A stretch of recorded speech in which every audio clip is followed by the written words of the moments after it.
J'aime beaucoup cette phrase de Nelson Mandela qui dit « Je ne perds jamais, soit je gagne, soit j'apprends ». Hard luck le Sha'b el-Jazairi, hard luck à tous nos frères algériens. Une défaite, une élimination surtout au premier tour que personne n'attendait. Je pense que personne ne s'attendait à ce que l'Algérie soit quatrième et qu'elle perde 2 matchs. La Côte d'Ivoire, c'était peut-être possible qu'elle le perde, il n'y a aucun souci. Cependant, qu'elle fasse un nul contre la Sierra Leone, ensuite qu'elle perde contre la Guinée équatoriale, c'était un peu plus surprenant. Cependant, il y a des explications rationnelles à tout cela et on va voir ça dans cette vidéo. Maintenant, si vous vous demandez pourquoi est-ce que je parle uniquement de l'Algérie maintenant, c'est tout à fait normal et je l'avais déjà dit dans une vidéo. Pour la CAN, pour les phases de groupe, j'allais parler de tous les matchs de l'Égypte. Pour le Maroc, la Tunisie ainsi que l'Algérie, j'allais uniquement parler du plus gros match sur le papier. Donc Maroc-Ghana, ça a été fait. Mali-Tunisie, ça a été fait. Et enfin Algérie-Côte d'Ivoire. Cependant, les circonstances font que maintenant, c'est pas trop intéressant de parler du match en lui-même, mais plutôt de voir le bilan et les explications de cette élimination de l'Algérie au premier tour. Quelques petites règles maintenant à mettre en place avant d'entamer le cœur de cette vidéo.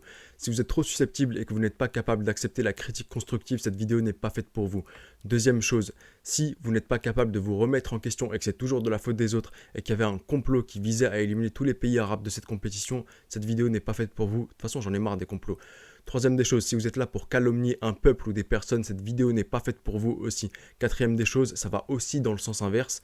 Si vous êtes là pour insulter le peuple algérien ou insulter des Algériens ou déverser votre haine envers l'Algérie, cette vidéo n'est pas faite pour vous. De toute façon, la haine et la calomnie en général, c'est envers quiconque, je n'accepte pas ça. Ces deux cas de figure, vous serez immédiatement bloqué. Clair, net, précis, rien d'autre à dire. Et on peut maintenant passer au cœur du sujet. Juste là, je vais vous mettre les chapitres que je vais traiter dans cette vidéo. Vous avez un rappel historique, le cas de Jamel Belmadi, l'attitude des joueurs et enfin la pression du tenant du titre, la pression du champion. Comme ça, si vous n'avez pas le temps de regarder toute la vidéo ou s'il y a des parties qui ne vous intéressent pas, il y a un timecode juste en bas. Vous allez là où ça vous intéresse et même dans l'espace commentaire pour structurer. Si vous n'êtes pas d'accord sur une partie, vous me mettez grand 1. Vous n'êtes pas d'accord, grand 2. Et si vous voulez même rajouter un grand 5, un grand 6, un grand 7, pour rajouter des trucs, vous êtes les bienvenus, vous le savez très très bien. De son histoire, l'Algérie a remporté 2 fois la Coupe d'Afrique des Nations. Une première fois en 1990 en Algérie sur son propre sol et une deuxième fois en 2019 en Égypte. L'Algérie a donc toujours gagné la Coupe d'Afrique des Nations dans des pays arabes, dans des pays frères, car n'en déplaise à ces personnes qui veulent diviser, les peuples algériens considèrent réellement l'Égypte comme étant son deuxième pays. Donc tu as ce climat méditerranéen et ensuite tu es considéré comme dans ton propre pays, tu ne peux qu'aller loin, sans compter le fait que tu avais une génération de joueurs exceptionnels. Ce qui fait maintenant la différence avec 1990, c'est que l'Algérie était en fin de cycle en 1990 lorsqu'elle remporte la CAN. Ce cycle qui avait commencé en 1980 avec une finale de CAN, un mondial 82, un mondial 86, t'arrives en fin de cycle en 1990. Ce qui est tout le contraire en 2019. Il y a des joueurs qui sont en fin de cycle en 2019, mais le groupe n'est pas en fin de cycle. Le groupe commence, l'histoire commence. Donc, tu as de l'avenir, tu as encore une marche devant toi pour tenter de faire quelque chose au mondial, à la prochaine Coupe d'Afrique des Nations. Cependant, comme à l'école, tu as beau être le plus intelligent, si tu n'es pas préparé et si tu n'as pas bien révisé, et si tu t'es pas bien préparé pour le contrôle, tu n'iras nulle part. Et qui prépare cette équipe? C'est Jamel Belmadi. Avant d'entamer le sujet de Jamel Belmadi, je n'oublie pas ce qu'il a réalisé par le passé, tous les exploits qu'il a fait avec cette équipe nationale algérienne. Cependant, on va parler de la CAN au Cameroun. Ce qui faisait la réussite de la CAN 2019 de Jamel Belmadi en Égypte, c'est qu'il avait fait une excellente préparation, un coup de génie même. Lorsqu'il se prépare au Qatar, dans des conditions de température similaires à celles de l'Égypte, voire même un peu plus extrêmes, et des terrains de classe mondiale comme en Égypte, la même pelouse, tu as fait une préparation exceptionnelle. Cependant, la préparation à la CAN 2022-2021 au Cameroun est aux antipodes de ce qu'est la CAN. Jamel Belmadi est en tort dans les deux cas de figure. Je vais vous énoncer ces deux cas de figure. Le premier, c'est que Jamel Belmadi pensait que les terrains du Cameroun allaient être pareils que ceux des terrains au Qatar dans lesquels il allait se préparer. Comment tu peux faire une telle erreur? Hassan Shahat disait en 2008 « J'envoie toujours un émissaire voir l'état des terrains avant de me préparer pour voir dans quelles conditions je vais jouer. » Je ne pense pas que Jamel Belmadi n'ait pas fait ce truc-là. Aujourd'hui, avec les réseaux sociaux, avec Internet, avec tous les leaks que tu as, tu pouvais voir même l'état des terrains sans envoyer un émissaire. Deuxième cas de figure, Jamel Belmadi avait conscience que les terrains allaient être de cette qualité-là et cependant, il s'est entraîné sur des terrains de qualité de classe mondiale au Qatar. Dans les deux cas, il s'est trompé dans sa préparation. Je ne vais même pas parler météo où tu t'entraînes dans des conditions totalement différentes, mais même la condition du terrain. Quand toi, tu te dis équipe qui pose le jeu et qui s'entraîne à cela, ta préparation elle est complètement ratée parce que tu sais que ça ne va pas marcher sur les terrains au Cameroun. Deuxième des choses maintenant, et c'est un truc sur lequel on va peut-être pas se rejoindre, c'est la conférence de presse de Jamel Belmadi lorsqu'il a perdu le match contre la Guinée équatoriale. La conférence de presse du lendemain lorsqu'il dit « Tant que je suis vivant, rien n'est impossible ». Je suis désolé, peut-être que c'est là où je vous dis on va pas être d'accord. Peut-être qu'en tant qu'Algérien, vous avez été plus sensible à cela, vous l'avez pris vraiment avec le cœur. Moi, honnêtement, en tant qu'Égyptien, et je pense que tout le monde, toute personne qui n'est pas algérienne peut penser comme moi, mais Jamel Belmadi m'a fait plus de peine qu'autre chose. Comment tu peux tenir un tel discours avec un tel ton alors que tu as juste besoin de gagner 1-0 pour être qualifié? Il parlait comme si c'était la fin du monde. Il parlait comme si tout s'était écroulé. Non, quand je vois ça, moi je me dis, mais ce mec-là, il est assez fragile et je peux l'avoir assez facilement vu son discours. Là, j'ai plus rien à craindre. Un vrai discours, ça aurait été de dire rien n'est perdu, il nous suffit de gagner ce match pour pouvoir accéder au tour suivant. Mais pas ce genre de discours où tant que je suis en vie, rien n'est impossible. Et avec un tel ton, presque les larmes aux yeux. Non, désolé, t'as pas encore perdu, rien n'était perdu. Un 1-0 t'aurait suffi.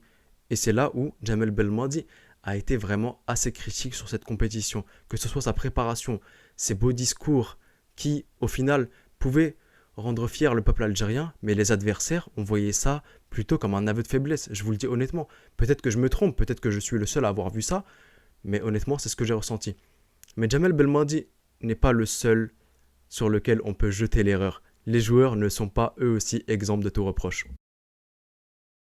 Ah, des joueurs algériens qui m'ont insupporté durant cette compétition, ah, il y en a eu pas mal. Vous savez les gars, des fois tu peux faire face à quelqu'un de bien plus fort que toi, techniquement, tactiquement, dans tous les termes du jeu, mais tu restes un homme sur le terrain. Ben Nasser est resté un homme sur le terrain, même s'il a été dépassé par les événements parfois. Youssef Attal est resté un homme sur le terrain, même s'il était dépassé par les événements. Mais il y a des joueurs, c'est incroyable comment ils ne le sont pas restés. On va commencer. Le capitaine Riyad Mahrez. Riyad Mahrez, c'est pas grave s'il a raté un penalty. Ça m'importe peu. Cependant, après la défaite contre la Guinée équatoriale, dans le rang où il y a tous les journalistes, quand il passe devant eux, tête baissée avec sa casquette, ça je l'accepte pas. De la part d'un capitaine, ça je l'accepte pas. C'est pas grave que tu parles pas aux journalistes, ça c'est pas grave que tu leur parles pas. Mais que tu sois tête baissée avec ta casquette comme ça et que tu regardes par terre, non, ça je l'accepte pas du tout de la part d'un capitaine. Ensuite, il y a 3 défenseurs, oh, il y en a des choses à dire sur eux. Jamel Belhamri. Belhamri, t'as plus de 30 ans et t'oses chercher la bagarre contre des mecs qui ont des cheveux roses. Je vais parler du match contre la Guinée équatoriale. Tu oses chercher la baston contre des mecs comme ça? C'est inadmissible de la part d'un champion d'Afrique.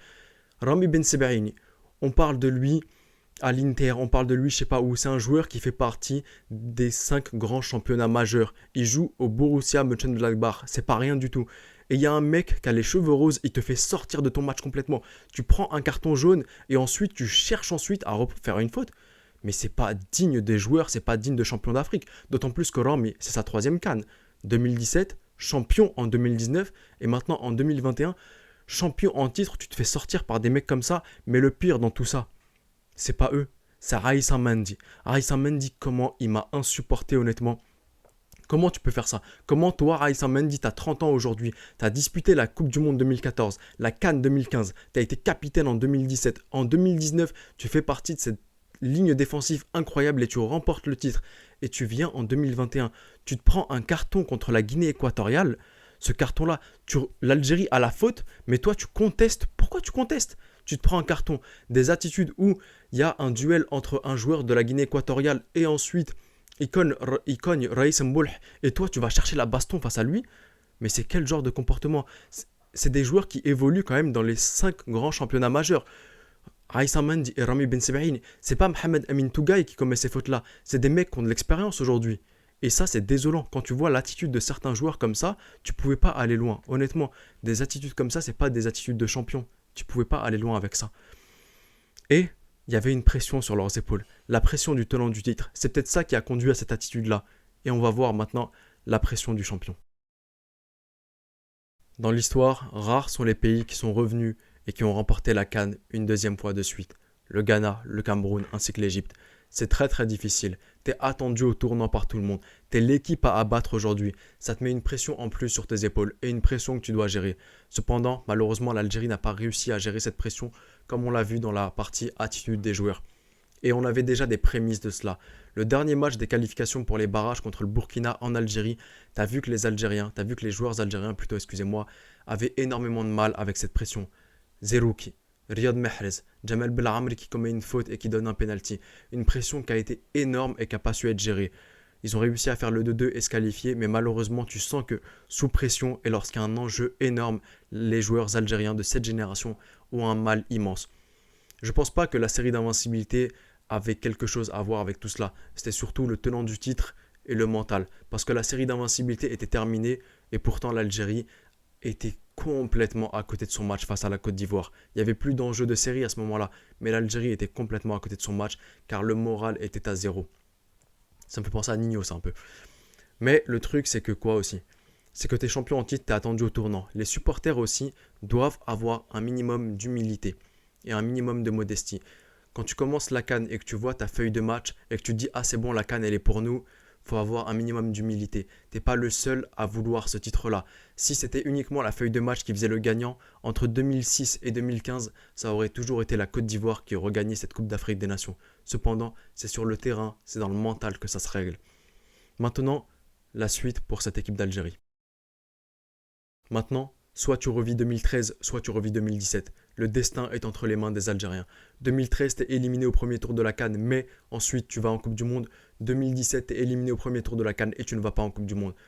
C'est une défaite collective de la fédération, de Djamel Belmadi et de son staff, des joueurs. À tout le monde de prendre sa part de responsabilité et de n'accuser personne ni qui que ce soit d'extérieur à ce cercle-là. Aujourd'hui, si tu veux réussir, il faut que tu te remettes en question.